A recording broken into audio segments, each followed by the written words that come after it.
tous, ces godets là ce sont des semis de betterave que j'ai fait il y a environ 3 semaines. Alors le problème avec la betterave, c'est qu'on sème en fait des glomérules, c'est-à-dire plusieurs graines qui sont collées les unes aux autres. On obtient donc des semis qui sont denses et serrés comme ici, et même en godet.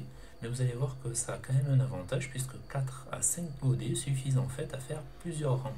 C'est donc un semis qui est plutôt économique. Alors je vais commencer par démarier les petits plants. C'est une étape que je trouve un petit peu délicate parce qu'il faut à tout prix éviter d'abîmer les jeunes racines. Et c'est vite arrivé, malheureusement, qu'on casse certains plants. Vous voyez que je mets ici d'un couteau au début et puis que je tire ensuite très délicatement sur les plants. Je mets ensuite toutes ces petites betteraves en attente de plantation dans un godet. Et voilà, tous les petits plants sont prêts à être repiqués en terre. Direction maintenant le potager. Quelques mots sur l'emplacement. Il doit être au soleil, mais en fait pas trop non plus, parce que sinon vous allez avoir des betteraves qui vont manquer d'eau, et alors elles deviennent vite fibreuses. L'idéal c'est donc à mi-ombre. Alors je prépare moi toujours ma terre de la même manière, c'est-à-dire en utilisant une griffe comme je vous le montre ici. Ça permet d'aérer en surface et puis de supprimer aussi les quelques mauvaises herbes qui traînent de ci, de là.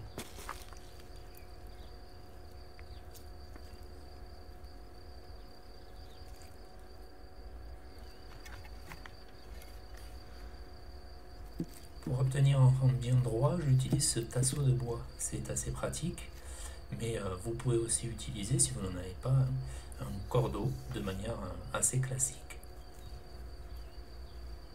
Je repique les plants pas trop profonds.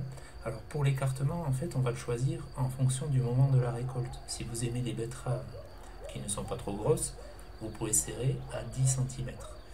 Si vous voulez les laisser se développer un petit peu plus pour les conserver ensuite longtemps, eh bien écartez tout simplement à 15-20 cm.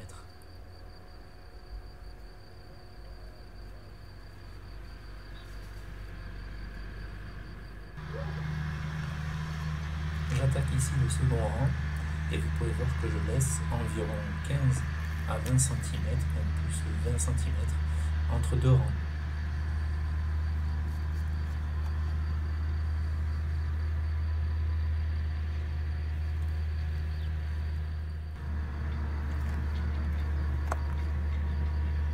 Voilà le résultat. Alors dernière étape, l'arrosage. J'utilise ici un petit arrosoir à long bec pour éviter au maximum de mouiller les feuilles. Et puis ça permet aussi de verser juste ce qu'il faut d'eau. C'est pas la peine non plus d'inonder. Alors les betteraves, elles vont tranquillement se développer et vous allez pouvoir les récolter au fur et à mesure des besoins si vous arrosez régulièrement. Voilà pour aujourd'hui. Merci et à bientôt.